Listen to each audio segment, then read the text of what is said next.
How was this journey for you from being a fan of playing Super Smash Bros. To actually now starting your bit? When did you start the business? So I started Gallant Gaming in January of 2021 is when we launched the company. So we're coming up. So how was that journey? Yeah, we can definitely go through that journey because it's been a really fun journey.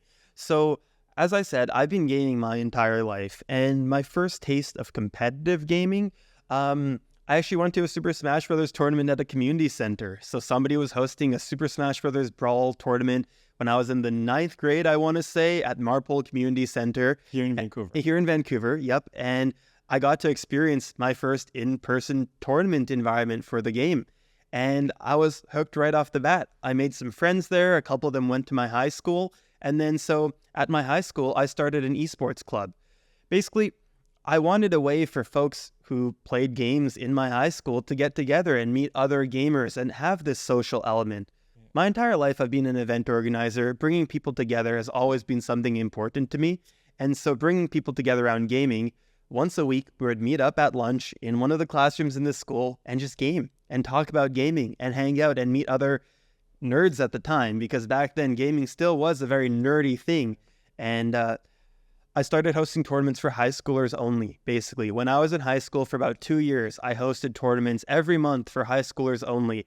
And those grew to being 50 to 60 students every month at Marpole Community Center, where I went to my first tournament. And then through this, I ended up getting connected with some folks at UBC and the University of British Columbia, the university I ended up going to, and the biggest university in one of the biggest universities in Canada, had an esports club. And what did you study there at UBC? I did a double degree in combined business and computer science from the Sauder School of Business. So it was right up my alley.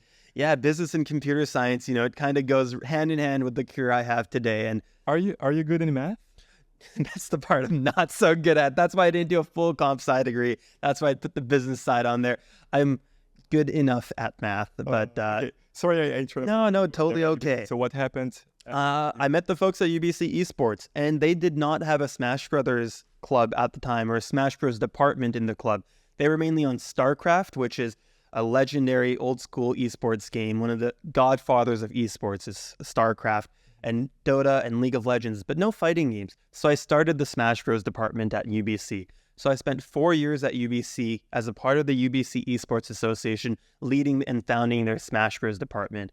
And those 4 years are probably the most pivotal years of my life, I'd say. The decisions I made and the growth I experienced at that club were tremendous, because through the club, I had the resources of an entire team of staff and volunteers, access to unlimited venues, and just things that would empower me to take some really, really big risks and take on challenges that, a sane person, if they didn't have this stuff, might not have. And so that's when I started Battle of BC. Battle of BC is still Gallant's flagship event.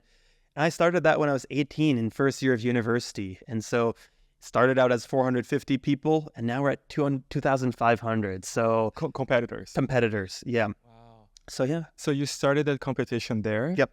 But at UBC. Yep. But then when you opened your business, yep, you took that with you. Exactly. It was very... Was there any conflict with the university? No, not at all. It's very supportive and collaborative. We have a very strong relationship. I'm an advisor currently at the UBC Esports Association, and I made it very clear off the rip that we outskilled the club, basically. Battle of BC, up until the 4th one, we're currently coming up on the 7th one in 2025, was still hosted at UBC. But the 4th one, you could not fit another person into the room. We had 1,300 people, the building was shaking, and the fire marshal came because we had as many people as the building could allow. So we outscaled the UBC. And for the 5th Battle of BC, we went to the Vancouver Convention Center, which was always my dream venue. As a kid, I would see the convention center and think, one day I'm going to host a tournament here. And Battle of BC 5, we finally did end up scaling to the Vancouver Convention Center. 2,500 people. Yeah. All day? How long? 3 days. Friday through Sunday. Every day is about 12 hours. It goes from 10 a.m. to, 10 p.m. roughly. A lot of gamers. And it ends with a boat party. Sold out boat party. Yeah. Okay, how many people can go? Boat party is 400 people. 400? And it sells out in 17 minutes this year. So, a lot of gamers. 45% of our people host that only once a year. Battle of BC is annual. Yeah, Battle of BC is our flagship annual, but we have a couple other first-party events now that we're hosting. This year, we're hosting probably 6 first-party events. I won't go through them all, but yeah, they're all around the world. We had one event in Japan earlier this year. That was a smaller scale, about 60 people in Tokyo. But yeah, Gallon Gaming Worldwide hosting events. Cool. And where are the other 5?